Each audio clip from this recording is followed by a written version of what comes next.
It's time for a Big Blue Kickoff Live. Nobody can ever tell you that you couldn't do it, because you did. On Giants.com. You know what I saw? New York Giant pride. And the Giants mobile app. 17-14 is the final. One touchdown, we are world champions. Believe it, and it will happen. Part of the Giants Podcast Network. Let's go out there like a bunch of crazy dogs. Have some fun.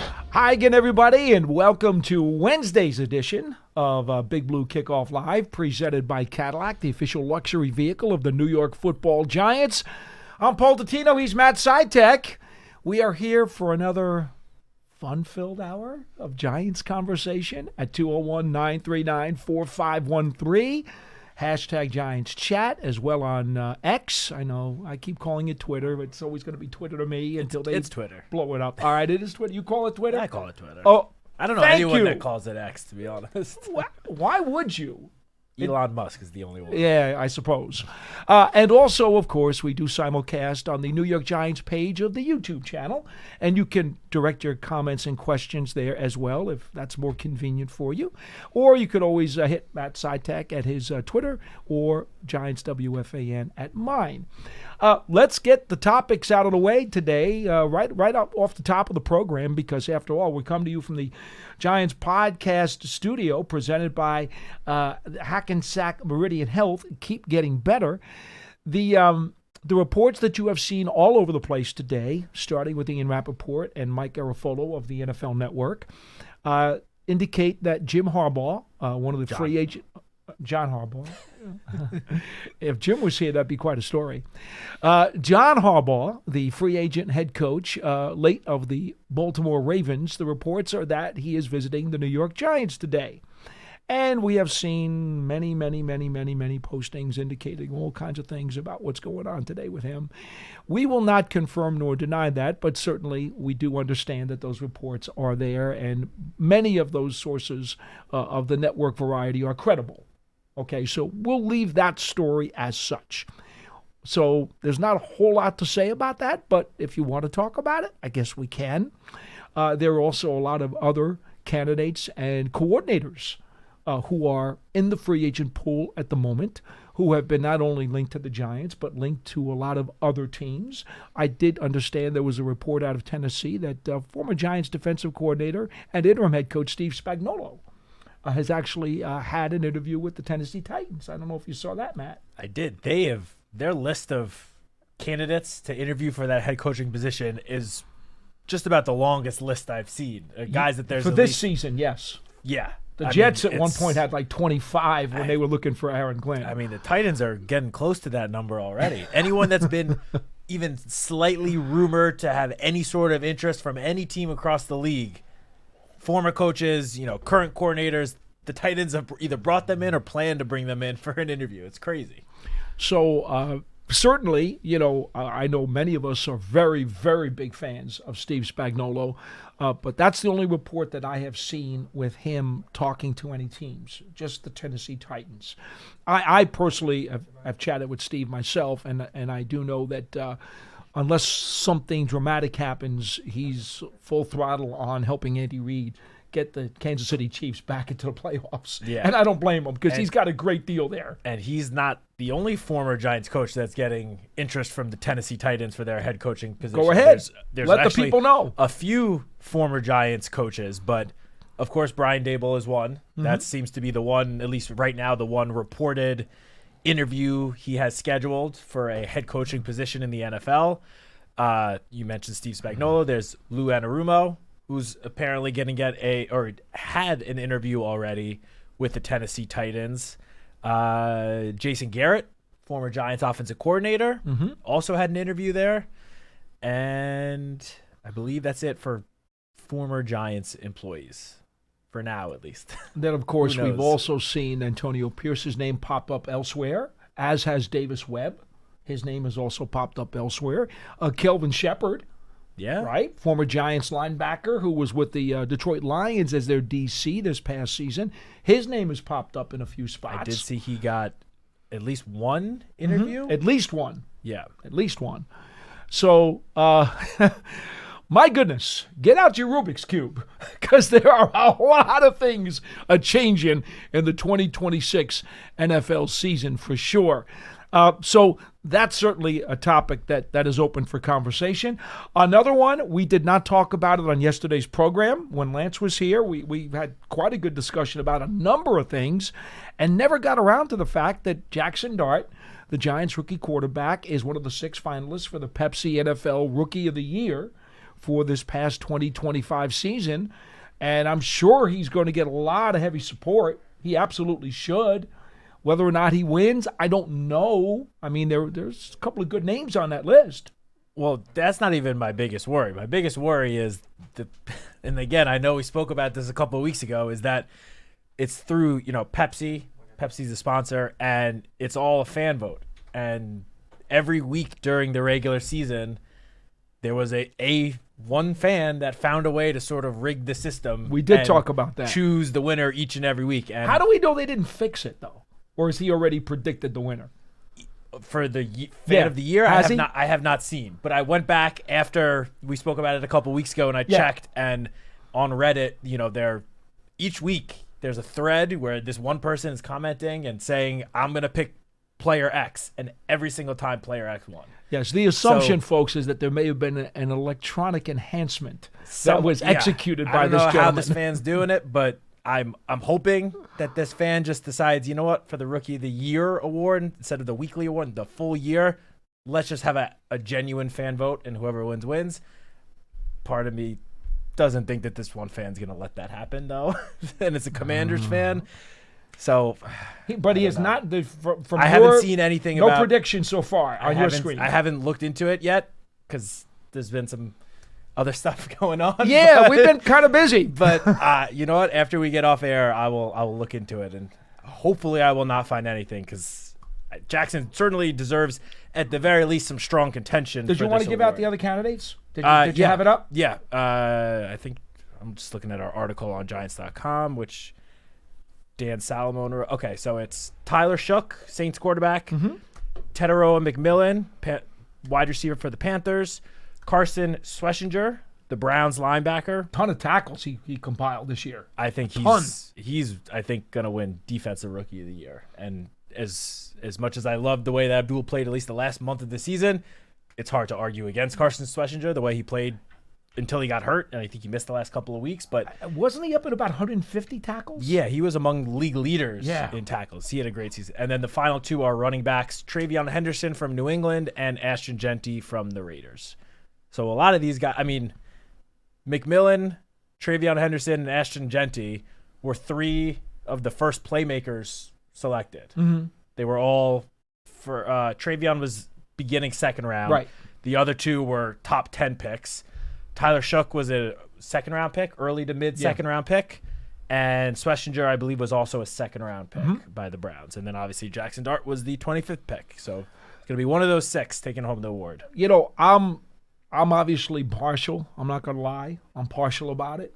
I think that what Jackson Dart did under very difficult circumstances, being thrust into the lineup so quickly, and then on top of that, in addition to his early entrance, the other thing that you have to look at is that, he did not have a number 1 receiver when he was in there. Malik Neighbors was injured.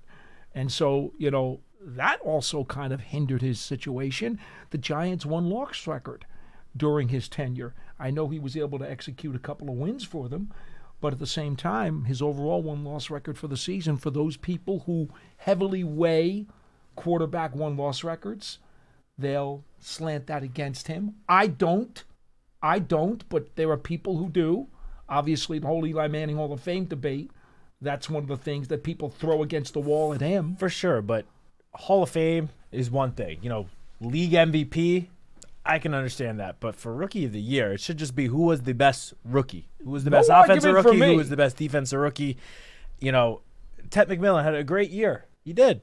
But I don't see how, in my opinion, Jackson Dart deserves this award. All right, so he got 2 votes right here. And again, I'll admit, there's some bias here, but I get it. There are people that are saying legitimately that like Tyler Shook has a better argument, and I'm just look at the stats from the 2 quarterbacks, because those you can compare. It's a little tough to compare a wide receiver and a quarterback. Sure. 2 quarterbacks you can easily compare, and Jackson's numbers are just better almost across the board. And basically every single statistic. So, but Tyler Shough did win a few more games. So maybe that's the basis of the argument for those people. But to me, it just does not make much sense. This should just be who was the best rookie, period, not the most valuable rookie. That would be something different. That would be a different award. But this is just supposed to be who's the top rookie, who played the best. And to me, it's just hard to argue against Jackson Dart among these 6 guys. Well, the other thing that I think, again, I'm just trying to give you the other side of the coin because we would vote for Dart, both of us. Yeah. Gente did have nearly 1,000 yards rushing, and he did play the full season. Nearly 1,000 yards. Yeah, Since when do we 975. applaud under 1,000 yards rushing? Well, again, I'm sorry. somebody will say he played all 17 games, and Dart 3.7 yards per carry. Dart in addition. You don't have to convince me. We voted. We got 2 votes for Dart right here, but I'm trying to give somebody else. The benefit of you have some logic behind you. I think the one that would have an argument is Tet McMillan. He did cross 1,000 yards. He did. 70 receptions, 7 touchdowns. Again, those are not eye-opening numbers. I mean, No, they're really good. I mean, those are really solid good. numbers They're really for good. sure. Solid numbers. They're not, I don't know. We're maybe a little, I guess, spoiled because I'm used to seeing, Odell's rookie year stats, Saquon's rookie year stats when they won that award, and obviously that was a little different because those guys those years blew everyone else out of the water. Sure. But I look at these playmakers that are nominated, and none of them really their numbers don't jump off the page. They were not like each week the opposing team had to game plan to stop that one player like other teams did back in the day with Saquon and Odell as rookies. So Well, and Jackson Dart, I mean, obviously he's a quarterback, so that's always going to be a big key of a defensive game plan. But let's not kid ourselves. Jackson Dart did some very cool things as a rookie that made defensive coordinators have some headaches. I mean, he caused problems. He wasn't just a regular quarterback. He had some special skills. And so, we're voting for Dart. If you want to vote for Gente, if you want to vote for McMillan, fine. Whatever. I actually do. The one guy I think even more impressive than You McMillan, like the back from the Pats. Travion Henderson. Now that I'm looking at I get it. I knew he had the 10 touchdowns, which is amazing for anyone, let alone a rookie. Over 1,100 total yards from scrimmage. The only thing is, again, you mentioned how Gente played every game. Travion Henderson did play every game, but the first half of the season He wasn't utilized. He was basically, if you told me he wasn't on the field, I would have believed you. He Right. didn't do anything the first half of the season, but the second half he was unbelievable. Once Ramondre No doubt. Stevenson got a little banged up, Travion Henderson took off. But So the same argument you said of every game, he wasn't there every game. He for the first 1, 2, 3, 4, 5, 6, 7 games, he didn't do anything. 8 games. So I don't know. We'll see. Hey, food It's close for thought. this year. It is a debate. There's no clear runaway winner for sure. Food for thought as we entertain the rest of this 1-hour program at 201-939-4513. And if you're not listening to this show live, as always, you can catch a replay as part of the entire New York Giants podcast network, the Giants mobile app, podcast platforms everywhere, and at giants.com/podcasts. So with that stuff out of the way, we've given you a whole bunch of things that you can pick from on the salad bar. See, I got another food analogy in, which I love to do during this program. We're going to go to you, the phone callers. I wonder what everyone wants to talk about. Hey, we're giving them No, of vegetables, course. lettuce, We'll talk choices about, of dressing. We'll talk about anything you guys want It's to all talk there. about. You can put a little chicken on your salad if you like. We're giving you a whole bunch of things to choose from.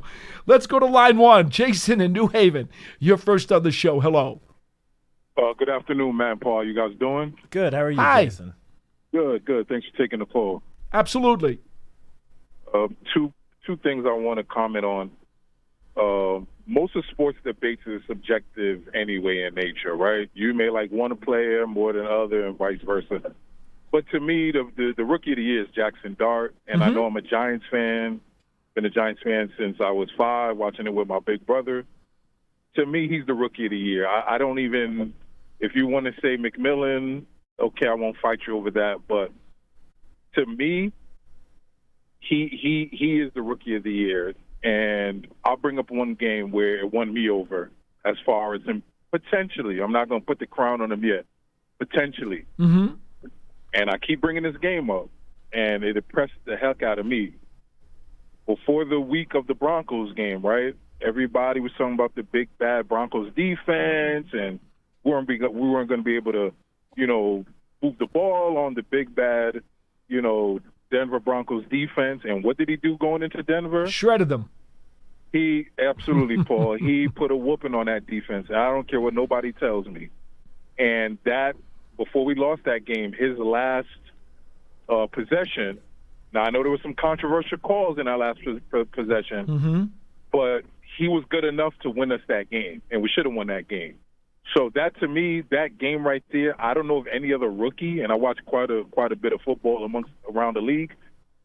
I don't know any other rookie that had a big game like that against a top defense or offense. I mean, if you could give me one, and if I'm wrong, I'm wrong, but that, to me, won him Rookie of the Year. Now, I get the win-loss record, whatever.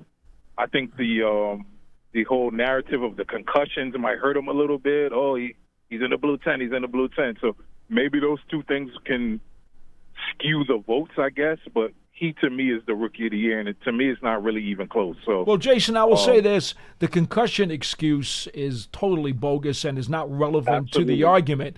But you can say he did not play a 17-game season. He did miss some time, and, of course, he didn't get into the lineup until a month in. So if you want to talk about that and say it skews his contribution, you could at least present that. Odell wanted playing 12 games. I know. I'm not saying it's not going to win me over, but you could present it. I'm trying to be fair here. Right. You don't want to be fair. No, I'm just saying I don't think that is a good reasoning or logic to use for. I'm not saying for anyone. Like 17 games played. Like, okay, if you're talking about over 10 years, the guy played 17 games a year every year. That's very impressive. But one season of playing 17 games, I don't think that should make you win Rookie of the Year. Jason, we're going to count that as a third vote for Dart. How about that? We'll put you in for it. Last point, fellas, and I get off because I know you got other callers. I know you guys can't really comment on. I get you guys' position. You can't really talk about certain things online right now. But if the reports are true from some of the national beat writers, I'm not one of those fans to say the sky's falling. We've been to 5 Super Bowls, and we've won 4. Mm-hmm. So I'm a big Giants believer. Yeah, the last 10 years, maybe 10, 11 years, has been rough. But this is still a flagship organization, one of the blue bloods in the NFL, along with the Bears and the Packers and, teams like that. So, man, if the reports is true that Coach Harbaugh is in the facility, I mean, me personally, and I don't want to speak for him because I'm not him, but I just don't see him picking Atlanta over us or Miami. While there's some positives to those teams or the Titans, I just don't see how he would pass us up. And I get our 10-year run lately. I know it's been bad, but there's a lot of good. There's stability in the front office keeping Shane. Marin Tisch is still respected, from what I hear, amongst the NFL. We have a potential, franchise quarterback. We're in a healthy cap space. We have a top 5 pick, and we're still the New York Giants. So, if we're able to hire him, if he is believed to be in the building, you lock those. I know it's a 2-way street, fellas. He has to agree to it. Sure. But man, put Dexter. Put Andrew Thomas, put Scadable in front of that door, and make sure he doesn't leave the Giants till he signs that contract, if he's there. So I appreciate you guys, and I'll listen off here. Thank you. Thanks, Jason. Thank you, Jason. Fun phone call. I'm going to start first with just the first point he made real quick. Yeah. Jason brought up the Broncos game, which obviously that was a very impressive performance by Jackson. 3 touchdowns against that defense. I mean, that would be impressive for any quarterback across the NFL. Against a very complex blitz package. Yeah. They came after him hard. In Mile High. Yes. Doing that for any quarterback is impressive, let alone a guy within a month of his first NFL start. But I'll go even back further than that. I think it started with his very first start against the Chargers. The Chargers, let's not forget, one of the best defenses in the NFL this year. They shut down so many quarterbacks across the NFL. And Jackson Dart, in his very first start as an NFL quarterback, accounted for 2 touchdowns, led the Giants to a victory. They scored 21 points, which is one of the most that the Chargers gave up all season. Mm-hmm. That was a very impressive performance. And then 2 weeks later, of course, the Thursday night game against the Eagles. Again, one of the best defenses in the NFL. He shred them apart. Him and Scadaboo basically did whatever they wanted against one of the top defenses, one of the top defensive play callers in Vic Fangio. And again, that was his 3rd NFL start. Mm-hmm. So 2 of his first 3 starts, 3 of his first 4, including the Denver game, were against 3 of the best defenses in the NFL. He won 2 of them, should have won a 3rd, accounted for multiple touchdowns in all of them. Right off the bat, he put himself forward in this MVP race. Now, of course, the whole season didn't go like that. I said MVP. Rookie of the year. He's not quite there With yet. your enthusiasm, I'm surprised you're not going to vote for him for MVP, to be honest. Holy smokes. I'm just saying, to do that in your first month as an NFL Are quarterback. you sure you're not going to fix the vote for him? Is so dang impressive. I understand that he went through somewhat of a rough patch. I get it. He missed a couple of games beyond that point or after that point. But at the end of the day, like those games, especially those 2 wins early before, everyone got hurt and everything kind of started falling apart, should hold more weight, in my opinion, than they seem to be doing in the, general consensus. Johnny Mac, since we're all up in arms over the Rookie of the Year voting, you care to chime in here as to where your vote would be? Because I'm telling you now, if you're not voting for Jackson Dart, Matt's not letting you out of the room. He said Dart in case you Dart. Okay. He said you didn't put it on mic, but he said Jackson Dart. Okay. In reference to the other item regarding Coach Harbaugh, that's the other thing that everybody does need to take into account, as we always say about any deal. You need both sides to come to an agreement. So I just want to make it very, very clear to anybody who even wants to raise a finger if for some reason they aren't able, the organization, to whoever it is that you want them to get and whoever it is that they talk to, if they are not able to reach a deal, it doesn't mean that they failed. It simply means that whoever they were sitting with at the table just decided that they wanted something else. That's all. It's just that simple. Yeah. And look, I've said this before. You guys know I live on Twitter. I am like the person upstairs that is always on Twitter keeping track of everything that's going on. So I've seen all of the reports out there. And I know there's, as Jason just mentioned, if John Harbaugh were to be here, to not let him leave the building.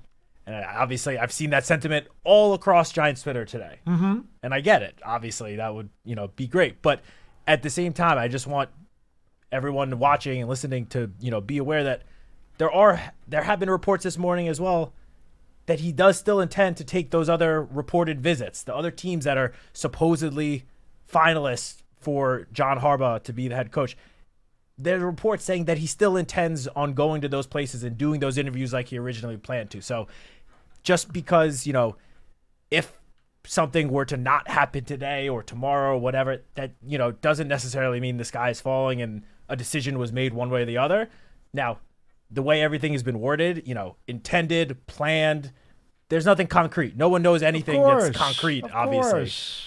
There's still a lot of things in the equation, a lot of things that can change, but I'm just saying that report does exist out there, and I forgot who it was, but it was from a reputable reporter, national reporter, saying he does still intend to do those the 2 other teams that are reportedly in the race are Atlanta and Tennessee, and that report said that he does intend to still go to those places, and I wouldn't necessarily blame him. If you have either the number one commodity on the open market that everybody wants, or for that matter, if you are the number one commodity on the market, it's only smart, honestly, it's only smart to get a gauge on exactly what's available out there.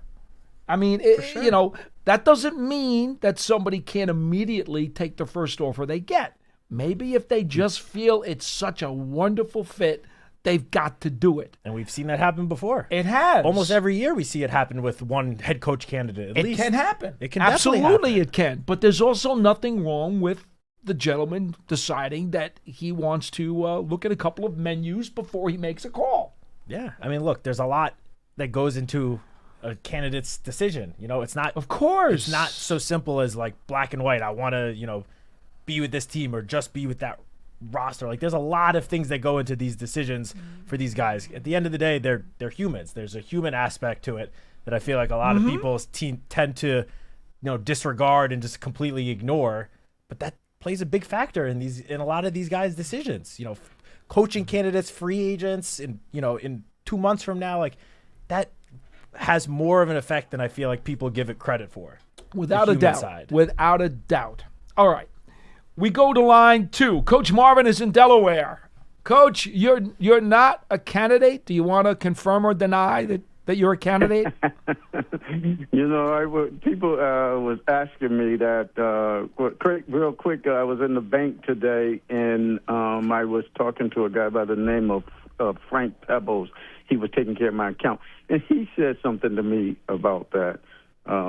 Same thing, and I would love to do it, but I can't. That's high level, intelligent guys. I love the game, but they're above my pay grade. These guys are amazing. Okay, so we just want to make this clear, folks. I don't know as the head coach. You can quote him on Twitter. Coach Marvin, not sources, but Coach Marvin says he is not a candidate for the Giants job and will not be taking an interview. Okay? So we actually have somebody who's going to put their name to it. We're not talking about sources here. Coach, please go ahead. Yeah. I was listening to y'all was talking about the voting Rookie of the Year. I already voted yesterday. It was up yesterday. And there's some tough ones. That Trayvon Henderson, he was one of my favorites coming out the draft. But where I went. I went with Dart. Everybody pointing to a game. You got to look at all those games. Dart played well in majority of all those games, even though we lost some of those games. You go back to the Chicago game, he played well in that game. He played well in most of those games. So I would like to see him win, but there's still some guys out there. McMillan can win it, and Trevion Henderson's there. A lot of times the defensive player has to be really dominant to win these awards. I don't know if the kid from Cleveland was dominant, but I favor Dart in this one. I think I'm hoping that it's him, and he deserves it. So that's four votes out of 4 for Dart. Associated Press does their own Rookie of the Year awards, where they separate offensive and defensive. Again, as I said before, Schlesinger, I feel like, is the clear runaway favorite for the defensive Rookie of the Year, considering he's the only defensive player as a finalist for the Pepsi Rookie of the Year award. So I think he's probably got the fast track to that one this year. Did Coach Marvin, give me half a second here. Matt, did anybody put out their all-NFL rookie team yet? Not that I have seen. I don't think Pro Football Writers of America have put theirs out yet. I'll be interested, Coach, and you may chime in on this. I'd be interested to see if Scatterboo, to be honest with you, and Carter make the all-NFL rookie team when that comes out. I feel like Scat probably would be a long shot just because he hasn't played since week 7. I know. Although I think I said this last week or 2 weeks ago, Pro Football Focus put out their rookie rankings for the entire season. He finished as their 3rd best rookie, despite the fact that he hasn't played since week 7. Yeah. The Pro Football Writers of America all-rookie team, not till January 20th, so next week. All right, Coach, go ahead. Yeah. I think they. I like the Abdul Carter and Dart should. I would love it to be Scatterboo also, but I don't know if he is. That's a question mark there for me. And you guys was talking about the coaches list. Oh, it's a lot of guys out there. I don't know if I ever seen it like this before in my years of watching the game. Coordinators, former coaches, old coaches, it's everybody. out there. I don't think we'll know anything until Harbaugh make his decision. But we were talking about Harbaugh in the room, and Matt was right on. I don't believe it's not going to come down to if he stays in the room. He's in a position. He's going to listen, like you said, Paul. He's going to listen to everybody what they have to say. That's only fair to himself to do that. Mm-hmm. And I think also we missing a guy is LaFleur. We have no idea what's going to happen. And I think it was Adam Schefter or Peter Schrager? On Monday, there were some reports. They were talking about this. Yeah, on Monday there were some reports that the Packers are planning to. The wording, I believe, was attempt to work out an extension with LaFleur. It was far from concrete. It was nothing definitive, but it did sound like they're at least going to try to give him a contract extension. So again, that's not full. That's not full clarity, but it sounds like they're leaning towards keeping him at least. You know what's interesting, Coach? That even though that had come out since that time over the last 2 days, there's been not a peep from either camp, which, quite frankly, when you hear that the guy's in limbo beforehand and then they say, well, okay, no, wait a minute, we think there's going to be an extension, that's kind of playing both sides of the fence, which makes me believe right now that nothing is close to being certain, and he might wind up becoming available. I was going to say, do you think the fact that there's been no talk about it whatsoever since that report Monday morning, and he does still have 1 year left on his deal, you think maybe that they're trying to work out some sort of trade with another team to trade him as a head coach? You never know. I know it doesn't happen often, but we do see it sometimes. Anyway, Coach, that could be another very, very prominent name that might just wind up getting thrown into the pool. Yeah. Right. So they can also be doing it where he decides to step away like Tomlin did. You know, he decides that that's what he wants to do. And I'm hearing and from the same sources, they talking about if Green Bay opens up, Harbaugh will be Harbaugh's number one on the list, even though the Giants is one of his top 1A teams. But they also saying if that opens up in Green Bay, that could probably turn into being his number one spot. Coach, they say timing is everything in life, right? Yeah, it is. But with all these coordinators, I think if it's Harbaugh, any of these guys that come in, they're going to have to, if it's an offensive coach, he's going to have to get a really good defensive coordinator with it. They got to have a good coordinators with them this year, because my fear this year, and we're not paying attention to it, is the Philadelphia Eagles and the Dallas Cowboys. I'm hearing Flores is being talked to for the Cowboys because his contract is over. His contract is up, so technically he could sign anywhere. Mm-hmm. He is getting some. Yes. He is getting some interviews for head coaching positions, for head coaching opens. He is also getting a lot of buzz for defensive coordinator roles with various teams. But I will say, Kevin O'Connell, the head coach of the Vikings, since the season ended, multiple times has stated on the record that he believes if Flores does not get a head coaching job, that he will be back in Minnesota. Again, nothing concrete. Things can change. Right. He could get an amazing offer that's too tough to pass up. But at least in Minnesota, they seem to have confidence that unless he gets a head coaching job, Flores will be back there. But Coach, I think Jerry Jones is in position to pay whatever. Yeah, if Jerry Jones offers him some insane amount of money, that would be a situation where it might be tough to say no. And money does talk. Right. Coach, we got a bunch of people trying to get in. We're going to let you go, okay? Be well. Off of that Coach. Call, I do want to just add, Art Rooney II held a press conference just before we came on the air in Pittsburgh. And he said he wasn't going to speak for Mike Tomlin, but he was surprised a little bit, not shocked, but a little bit surprised that Tomlin submitted his resignation yesterday. He said that he would not speak for Tomlin, but he was hoping that they would actually work out an extension with Tomlin. He planned on keeping him. He also further said that you'll have to talk to Mike to get his reasons, but hinted that, in his opinion, Mike's primary reasons to step away involved family and that he did not think that Mike Tomlin wanted to coach this year. So for any of you out there who think that, and I advocate, by the way, I advocate any of these teams that has a coach's opening, I advocate making a phone call just to touch base and say, hey, Steelers, by the way, could we talk to him? First of all, are we allowed to talk to him? And second of all, we want to hear him say for himself that he doesn't want to coach. Why wouldn't you? I mean, with his resume?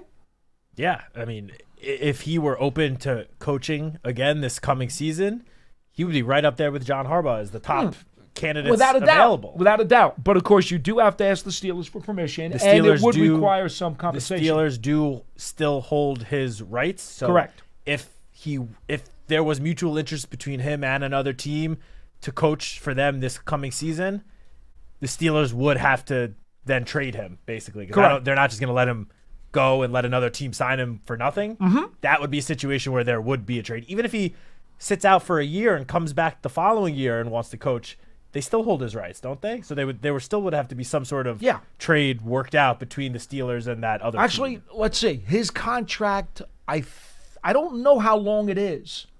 If his contract only runs through 1 year, then I think in 27 he would be free. Okay. And I don't know how much reportedly he's left on his deal. He had at least 26 on his deal. Yeah. That much we all know because he had to resign. He was not a free agent where he could just say, I'm not going to coach anymore. He had to resign. Yeah. So that means he had 26 on his deal. Anyway, that updates you on the Tomlin situation if by some stretch of the imagination you still have his name in your head. Also, I don't know how Art Rooney was that surprised. There's been so much smoke around that for the last month now. Well, he said he had a hint of it, but he was still surprised. He was hoping that Tomlin was coming in to say, let's do an extension. Anyway, Special Olympics New Jersey's annual Snowball is headed to Rutgers SHI Stadium in 2026. This annual flag football tournament will be on the field of Rutgers Stadium from March 6th through the 8th. It is a 6-on-6 tournament featuring competitive, recreational, and co-ed divisions. All proceeds benefit thousands of Special Olympics New Jersey athletes across the Garden State. Register your team today at njsnowball.org. That is njsnowball.org. Also, Matt, I know, again, you're always great with the posting of the stuff, the Giants Huddle. Has there been a new one that's gone up earlier this week? The last huddle was Brian Baldinger earlier this Baldy. week. How could you go wrong with Baldy? Talking about the Giants offseason. We've had the posted the Giants conversations, Jackson's conversation with Madeline Burke. There was a new draft season that we posted yesterday. John with Tony Pauline previewing the college football playoffs. And since the top 24 picks of the NFL draft are now locked in, they did a 24-pick mock draft as well. Besides that, I believe that's it. We've been posting some highlight videos of individual players or like units, different aspects of the team that has been going up on YouTube and Giants.com as well. Those will continue going probably for the next couple of weeks. So you see, folks, there's plenty of stuff for you to look at and entertain yourselves with if you don't want to follow certain planes that are flying from here to there. Okay? I mean, come on, let's get real. Follow some real stuff. 201-939-4513 is our phone number here on Big Blue Kickoff Live. And we go to Logan in Napa, California. You're next on the program. Hello. Hello, Paul and Matt. How are you guys doing today? We are well. Thanks for calling. Good. How are you? Oh, my pleasure. I'm doing well. I just had one question about the coaching carousel and all that. I guess more specifically for the Giants, and Paul, I'm hoping your wisdom can come in here. But I was just curious how the interviews themselves go, like not just with the head coaches, but position coaches and coordinators, and who's leading those interviews and like what kind of questions are being asked, I guess. All right, so the sit down with the head coaching candidate involves whoever it is that the club has decided would be in that meeting. Okay, each club is going to be different. You could have one owner, all the owners. The GM is certainly going to be in there. With most teams, I can't imagine a team would not have an owner or at least one of the owners in the meeting. Yeah, I mean, we know Joe is there because we're not going to talk about the Giants. Well, it's been said that Joe's leading the search. I know, but I think just to be Okay. safe, we got jobs we want to hold on to. And yes, So- some representative of ownership. Right. We don't know. We actually don't know who exactly. So typically, you'll have those people in the room. You'll also typically have your pro personnel director. You'll have your scouting director, okay, typically. And those people will be in the room all at once, all right? And they will be with the candidate, and they will ask him all kinds of things about his philosophies of the team, his philosophy of how he makes it up, his philosophy of his schemes. But one of the other important questions that will be asked, and it's definitely part of the conversation, is what are you thinking about with your staff? Can we see your list of guys who you are proposing? And it's not just for the coordinators. They will be asked, what are we thinking about with the staff here? And are there guys here on this team, are there staff members who you think you'd want to talk to? Because, we have a few suggestions too. A couple of guys we know real well because they've been here. Are you open to talking to those guys? These are all the things, the elements that will be in that conversation. And so the other issue, which is of huge significance, and I will name names in this one, only because Kevin Stefanski was the head coach at Cleveland and Jim Schwartz was his defensive coordinator. There are people who believe, right, that if you bring in Stefanski to a team, that he's going to want to bring Jim Schwartz with him. Well, that may be true, but here's the problem. Okay? The Browns have also said they have Schwartz on their head coaching candidate interview sheet. They're interviewing him as one of their potential head coaches. So he may decide he's going to stay there and take a promotion. So you may not be able to get Jim Schwartz if you take Stefanski. So don't be so quick to think. Another interview, I believe, with Baltimore as well. Yeah, he did. For their head coach job. So, right. So you can't automatically think, well, I'm getting that combination. If I hire Stefanski, I'm getting Jim Schwartz too. You may not be able to do that. And then there's also the other case where a coordinator on another team that you think the candidate wants to bring in, maybe that other team doesn't give permission to leave for an equal coordinator's job. Yeah, we see it happen every year. So the candidate has to come in not only with the list of his favorites for some of those positions, but who are your alternates, because you may not be able to get them. So this is a very extensive part of the conversation because it matters. And I think for some candidates, I'm not going to say for every single candidate across the NFL, but for certain specific candidates that have specific, successful backgrounds, there's a little bit of them interviewing the team as well. No question. If they are getting multiple, have multiple interviews set up with other teams, and it's basically, someone that can kind of pick where they want to go, you better believe that they are asking questions the other way as well to try to get a feel of, the dynamic inside the building. And, obviously this is the future for that individual, the head coach. So he's going to know what's the deal behind the scenes? What's the deal in, front office? How does specific things work? So in some cases, I'm not saying every single head coach interview goes like that, but in some cases it is somewhat of a two-way interview. Yeah, reciprocal. And quite frankly, one of the other major factors, I don't want to leave this out, but it's an obvious one because you wouldn't think a candidate would come in if he didn't think something positive about the roster. But one of the things they will do is say, this is our roster, okay? We think we've got, I don't know, half, 2/3, 3/4 of the roster that we want to take into this season. We'd like to re-sign this free agent and this free agent, and this is what we think we're going to go after in free agency and how much we have to spend. Because they want to know, how does that coach feel about that too? Oh, maybe that coach says, you know what? I think you need to re-sign those 3 free agents. Or I think, no, I don't like your pass rushers. I think we need to rebuild that position. This is all stuff that they got to get a feel for to see if stuff is fitting. That's why these interviews take at least a full day. I was about to say, that's why the actual interviews, not those like preliminary calls, the actual interviews take a very, very long time. Most of these guys, the Giants' MO is usually, not always, but it's usually, it happens with free agents too when they're talking about getting a free agent and trying to woo him to sign. The guy comes in usually for dinner the night before. And that's an informal kind of get to know you, kind of, what do you like? What neighborhood you want to live in? Let's get to know your family, that kind of stuff. That usually happens at a dinner the night before. Okay. And then during the day, that's when the grilling comes in. Yeah. Okay? Okay, well, yeah, no, thank you. That was very informative. I appreciate that. You're very welcome. Yeah, well, thank you, and have a good day.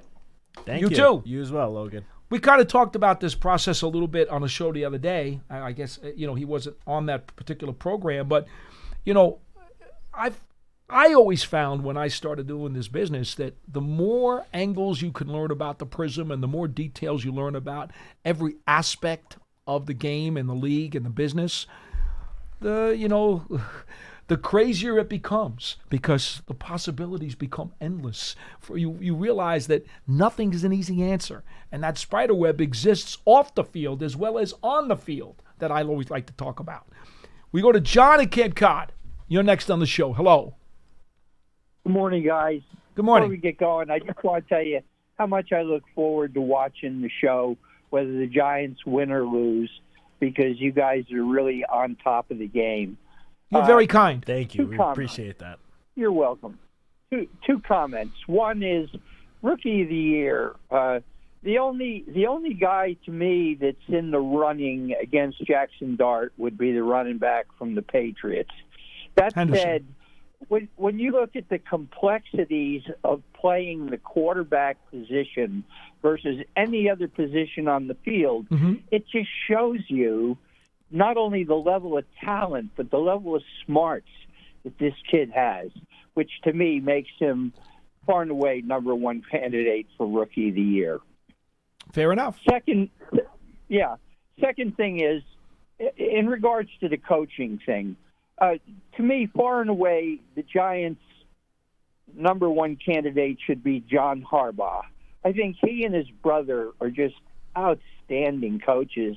And John is certainly the less volatile, more mellow one of the bunch, who I think the players would respect, and he would not have a problem handling the New York press.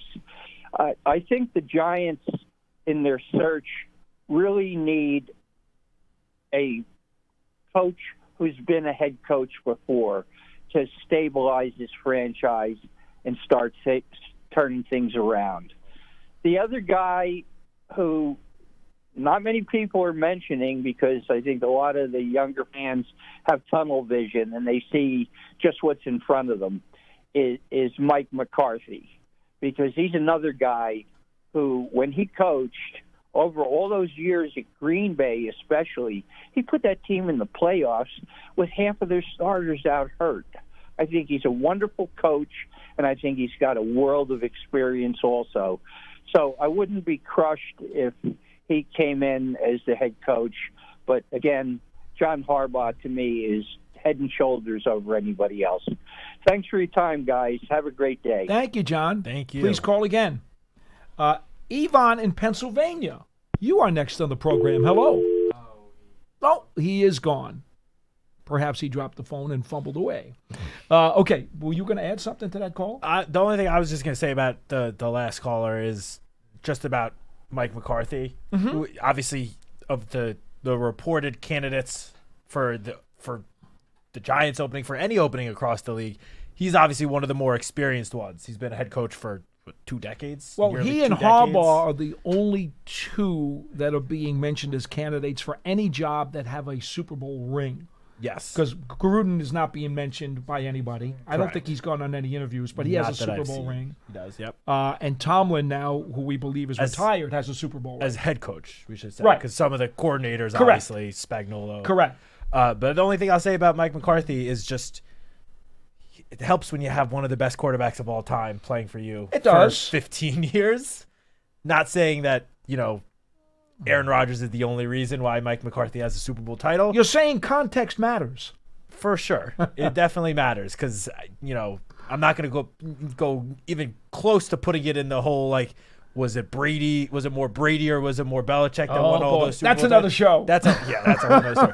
But when talking about McCarthy and that success in Green Bay, Aaron Rodgers obviously played a very big part of that. Now, McCarthy also played a big role in Aaron Rodgers' development for sure.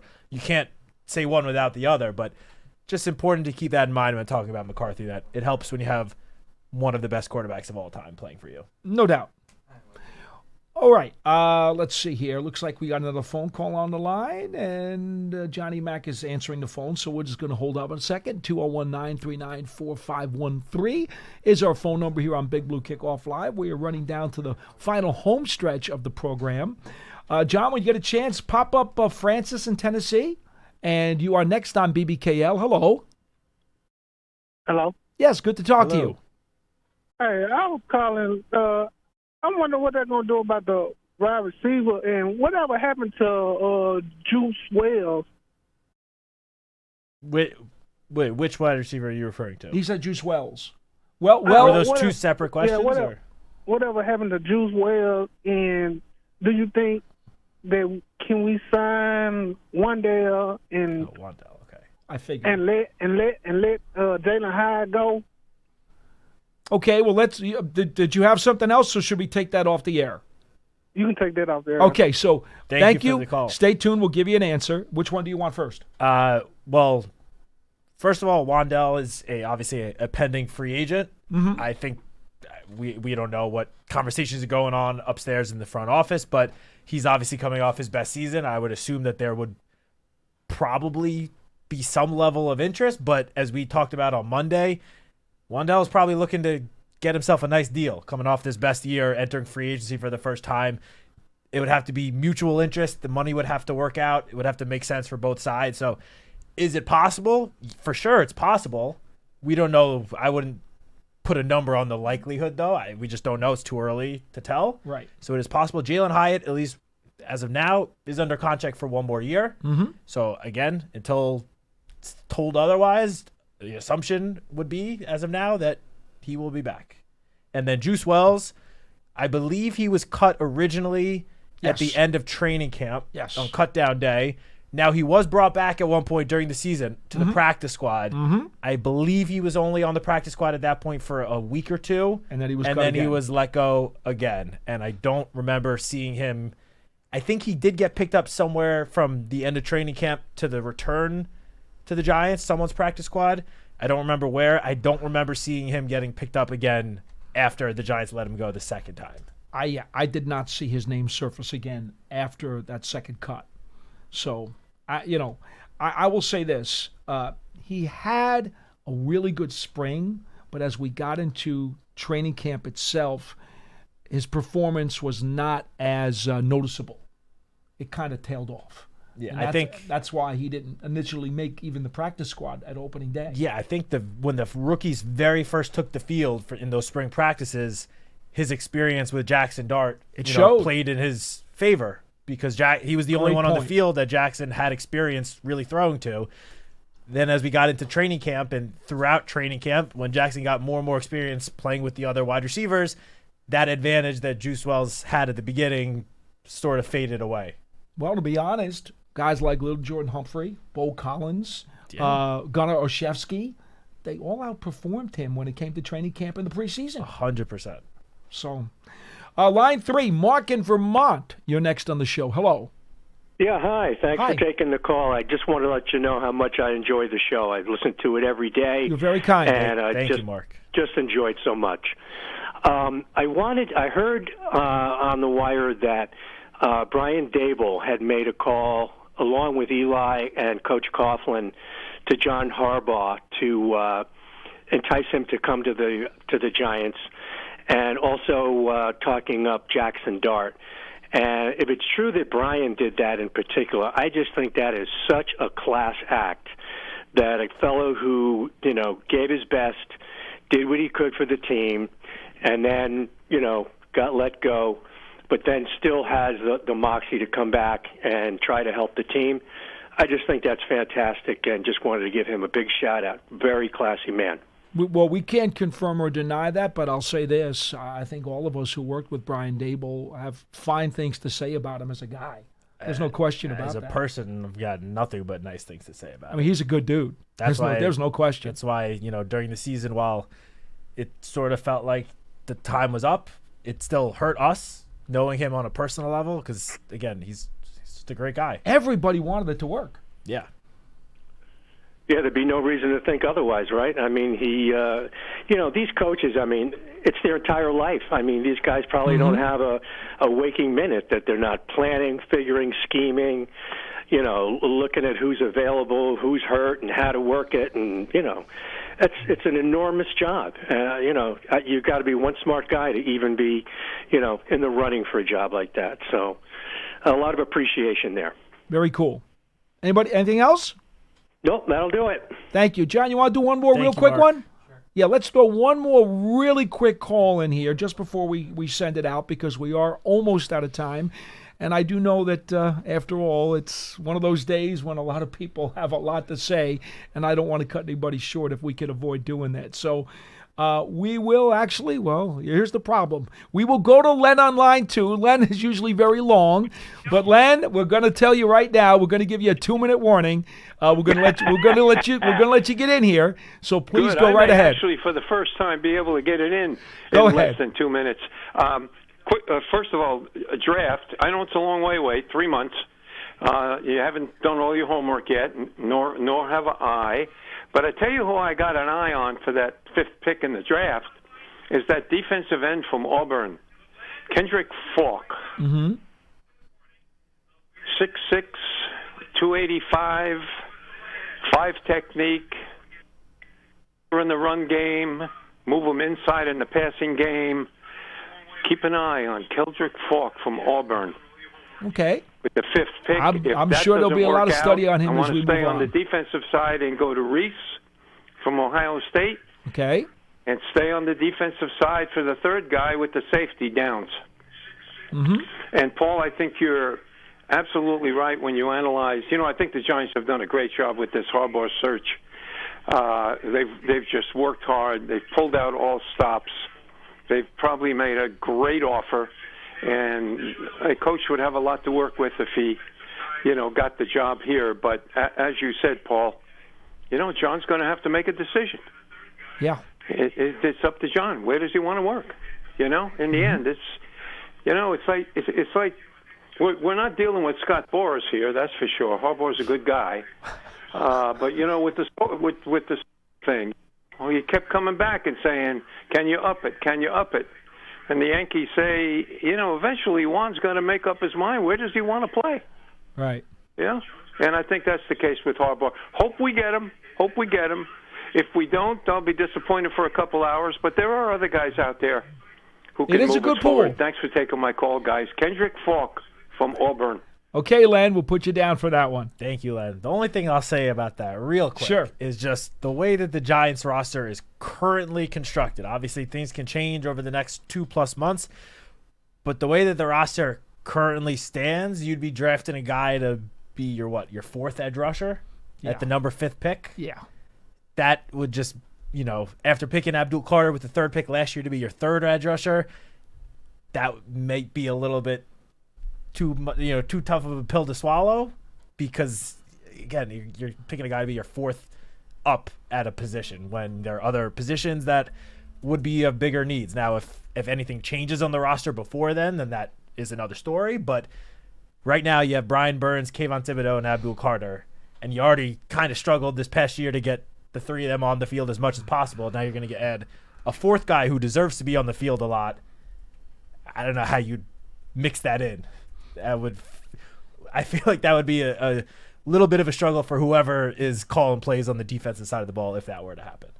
As great as he is, because I do think Falk is a very, very good player. It's nothing against him as a player. He's fantastic, but you got to build the whole roster out and not just, in my opinion, focus on one position. Absolutely. He was just giving us, I think, his favorite player. I mean, I do think he will be a top 5, at least, maybe top 10, but he's not dropping out of the top 10 unless he has a horrendous pre-draft process. But I agree with your thought about, in terms of the positioning with the Giants, that would not make a ton of sense. All right, that'll do it for this edition of Big Blue Kickoff Live, as always, presented by Cadillac, the official luxury vehicle of the New York Football Giants.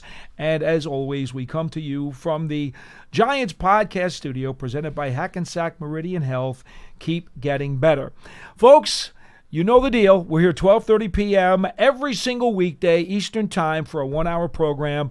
Join us again tomorrow for another edition of Big Blue Kickoff Live. And don't get lost following airplanes. Have a great day, everybody.